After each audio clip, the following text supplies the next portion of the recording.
In today's video, I'm going to teach you how to share a Google Forms edit link. By the end, you'll know exactly how to invite collaborators who can help you build or refine a form without any confusion about which link to send.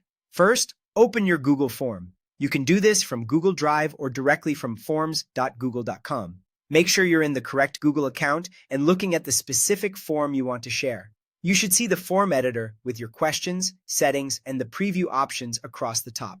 Now, look to the top right of the editor. You'll either see a three-dot More menu or a Share button, depending on your version and account type. Both take you to the same place, so click whichever you see. From there, choose Add Collaborators. This opens the sharing window where you control who can edit the form.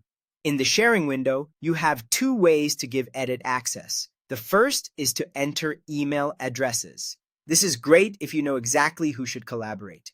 Type the addresses and they'll receive an invitation to edit. The second option is to copy a link. Click Copy Link to grab the unique edit link and paste it into your team chat, project tracker, or email. Just remember, anyone with this edit link can change questions, settings, and themes, so share it only with people you trust. Before you send anything, set the permission to editor. This ensures your collaborators can actually modify the form. Editor access allows them to add, remove, or reorder questions, adjust response settings, customize the appearance, and review responses in the Responses tab.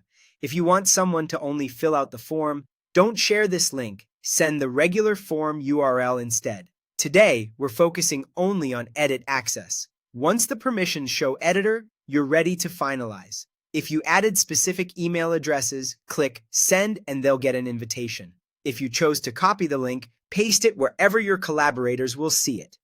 That's it. The form is now shared for editing. A few quick tips to keep things smooth. Double check that you're sharing the right form and keep track of who you've granted editor access to. You can return to Add Collaborators anytime to adjust or remove access if plans change. That's how to share a Google Forms edit link, clearly and safely. If you found this helpful, go ahead and set up your collaboration now and enjoy building better forms together.